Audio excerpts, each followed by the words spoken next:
Então o escritor faz. O jornalista ele precisa ganhar dinheiro, porque o escritor não faz, né? Não sei esses casos de best-seller, mas aí já é um outro aspecto. Não está escrevendo aqui por dinheiro, né? O Machado de Assis não escrevia para vender livro, para ganhar dinheiro. Nenhum escritor hoje assim pensa, né, imediatamente no seu ganha-pão. E ninguém vive, né? A não ser, como eu falei, os best-sellers no Brasil, só da literatura. Mas no jornalismo é diferente, porque ele precisa entregar o texto, tem um fechamento da matéria, né? Então aí há um certo descuidado, né? Uma certa desatenção e tal, né? Mas eu acho que não pode ser justificativa para o mau texto. Então você tem que se conformar e formatar, né? E se vê que não dá, porque por isso que quem faz crônica todo dia, né? Eu cito esse exemplo, o Sclia, por exemplo, é muito desnivelado, ele escreve bem e escreve mal, mas você vê que ele escreve sempre, né? Agora, quem escreve sempre está sujeito a essas, né? O ideal seria a questão da confluência do jornalista com o escritor, que ele tivesse um pouco mais de tempo, né? Porque as redações não são como eram nos anos 60, nos anos 50, que chegavam lá, tu ia bater papo, conversar, e tinha todo o tempo para fazer o seu texto. Hoje não, ele tem que escrever uma notícia em 20 minutos, né? Então não sai bem, né? Por isso que alguns chamam o jornalismo literário de complexo. Isso, e pode, e também a questão da formação, né? Porque é óbvio que sem informação não dá para você fazer um texto melhor trabalhado e tal. Mas se ele se dedicar um pouquinho mais de tempo, ele pode... Porque a questão da literatura é uma maturação. Você não sai na primeira, né? Como se fosse assim um xerox. E depois, uns 2 dias, 3 dias, você vai maturando o texto, vai urdindo, né? E o jornalista tem essa dificuldade. Agora, muitos fazem bem essa distinção, né? De você sair da aridez do texto jornalístico, vamos dizer, tradicional, e entrar um pouco com a poesia, desde que você use uma frase diferente, uma maneira de começar o texto, e trabalhar melhor o assunto. Nesse ponto que eu queria chegar agora, como que um repórter, um jornalista que está se formando agora, que se interessa pelo jornalismo literário, qual que é o segredo, o que ele tem que fazer para conciliar o jornalismo diário e o jornalismo literário, se é que é possível? Não, é possível e é essa interação que a gente quer. Eu acho que todos os...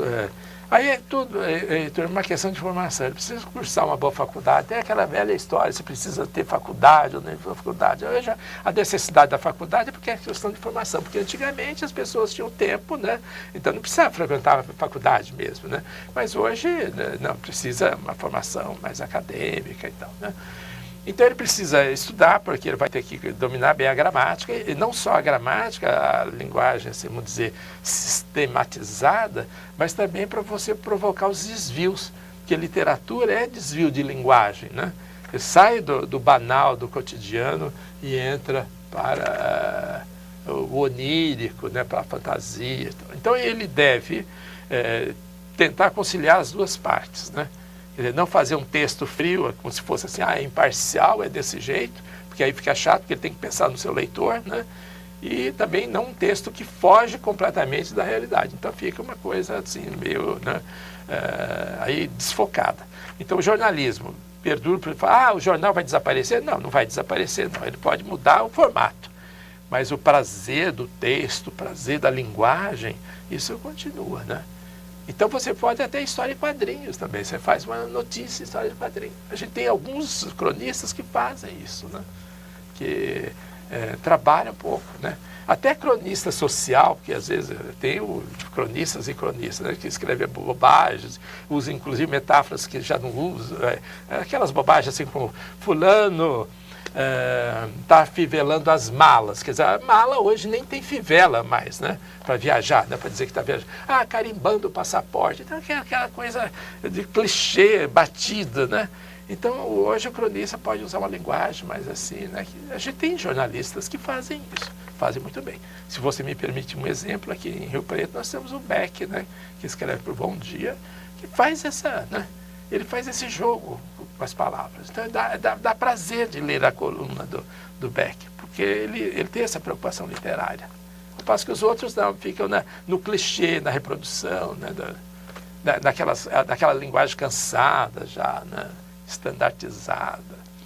Bom, professor, eu agradeço a presença do senhor aqui no programa Almanac. Foi uma entrevista boa para falar para o pessoal como que é essa conciliação entre jornalismo e literatura. Eu espero o senhor a qualquer momento para a gente poder falar um pouco mais sobre o assunto e qualquer outra coisa relacionada ao tema. Eu agradeço a lembrança do meu nome, sabe? Eu espero que o espectador tenha, na empolgação de explicar os fatos, talvez eu tenha atropelado um pouco os esclarecimentos. Mas é uma oportunidade muito boa e eu parabenizo na TV Câmara, né, para dedicar espaço para um assunto desse, né? Que em geral não é bem assim que a gente, né?